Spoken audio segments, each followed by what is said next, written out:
கிறிஸ்துவுக்குள் பிரியமான என் அன்பு தேவச்சனமே, ஆண்டவராகிய இயேசு கிறிஸ்துவின் இனிய நாமத்தில் உங்களை வாழ்த்துகிறேன். இந்த நாளில் தேவனுடைய கிருபையும் தேவனுடைய சமாதானமும் உங்களில் பெருகுவதாக. தேவன் தாமே உங்களையும் உங்கள் பிள்ளைகளையும் உங்கள் குடும்பத்தையும் ஆசீர்வாதிப்பாராக. சங்கீதம் 23ஆம் அதிகாரம் 5வது வார்த்தை. என் சத்துருக்களுக்கு முன்பாக நீர் எனக்கு ஒரு பந்தியை ஆயத்தப்படுத்தி என் தலையை எண்ணெயால் அபிஷேகம் பண்ணுகிறீர், என் பாத்திரம் நிரம்பி வழிகிறது. ஆமீன், ஹல்லேலூயா. கர்த்தர் சொல்லுகிறார், இந்த இடத்துல தாவீது ராஜா கர்த்தர் சொல்லுகிறார், என் சத்துருக்களுக்கு முன்பாக எனக்கு ஒரு பந்தியை ஆயத்தப்படுத்தி என் தலையை நீர் எண்ணெயினால் அபிஷேகிப்பீர், என் பாத்திரம் நிரம்பி வழியும் என்று சொல்லுகிறார்.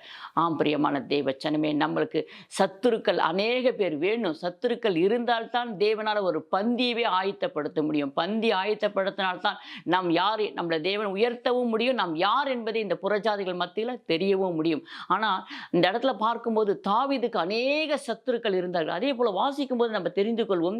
சங்கீதம் 69 வசனத்தை நம்ம பார்க்கும் பொழுது அதில் தாவீது ராஜா சொல்வார், தலைமுடியிலும் எனக்கு அநேக சத்துருக்கள் இருந்தார்கள் என்று சொல்வார். அதனால நமக்கு அநேக சத்துருக்கள் இருப்பார்கள். அழகா நம்ம பார்க்கும்போது சத்துருக்கள் இருக்கிறாங்களே, என்ன செய்யறது அப்படின்னு நம்ம யோசிப்போம். ஆனால் நம்ம யோசிக்க வேண்டாம். நம்மளுக்கு சத்துருக்கள் அநேக பேர் எழும்பினாலும் நாம் மத்தேயுவில் சொன்னது போல நம்ம அவர்களை சிநேகிப்போம், அவர்களை நேசிப்போம். அந்த சத்துருக்களுக்கு முன்பாக தேவன் நமக்கு ஒரு பந்தியை ஆயத்தப்படுத்துவார், என் தலை எண்ணெயினால் அபிஷேகி பண்ணுவார் என்று சொல்லி அந்த வசனத்தின்படி தாவீது எப்படி விசுவாசத்தோடு அறிக்கை பண்ணுகிறார் பாருங்க. இந்த இடத்துல அதே போல நாமும் அறிக்கை பண்ணும்.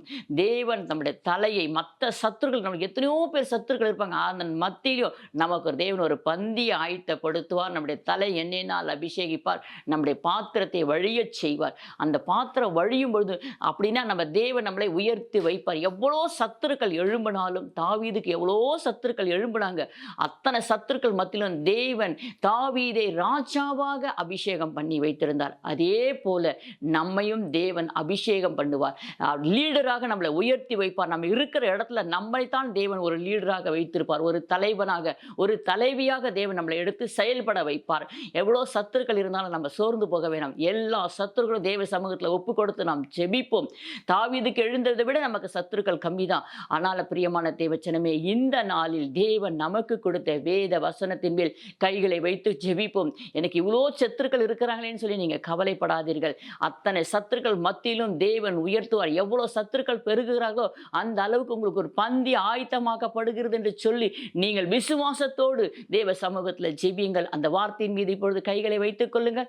நாம் ஜெபிப்போம். அப்பா, நாங்கள் உம்மை ஸ்தோத்திரிக்கிறோம். நல்ல தகப்பனே, உம்மை துதிக்கிறோம். ஆண்டவரே, எங்கள் சத்துருக்களுக்கு முன்பாக எங்களுக்கு ஒரு பந்தியை ஆயத்தப்படுத்துகிற தகப்பனே, எங்கள் தலை எண்ணெயினால் அபிஷேகம் பண்ணுகிற தகப்பனே, எங்கள் பாத்திரத்தை ஆவி என்னும் அபிஷேகத்தினால் எங்கள் பாத்திரத்தை நிரம்பி வழியச் செய்கிறவரே உமக்கு ஸ்தோத்திரப்பா. எவ்வளோ சத்துருக்கள் எழும்பினாலும் அந்த சத்துருக்களுக்கு முன்பாக எங்களுக்கு ஒரு பந்தியை ஆயத்தப்படுத்தி எங்களை உயர்ந்த இடத்துல வைத்து அழகு பார்க்கிற தகப்பனே உமக்கு ஸ்தோத்திரப்பா. உம்முடைய பிள்ளைகள் கர்த்தாவே ஸ்தோத்திரப்பா. எனக்கு இவ்வளோ சத்துருக்கள் இருக்கிறாங்களே, என்னால் வேலை செய்ய முடியலன்னு சொல்லி கதறலாம். ஆனால் அந்த சத்துருக்களுக்கு முன்பாக நீங்கள் ஒரு நாள் அவளை உயர்த்த போகிறீங்க. தாவீதை எப்படி உயர்த்தினியோ அதே போல இந்த நாள் அந்த வசனத்தின் மேல் கைகளை வைத்து செபிக்கிற அந்த பிள்ளைகளை உயர்த்த போகிறீங்கப்பா. அதற்காக உமக்கு ஸ்தோத்திரம்ப்பா. அப்பா, அந்த பிள்ளைகளை நீங்க மேன்மைப்படுத்துவதற்காக உமக்கு ஸ்தோத்திரம்ப்பா.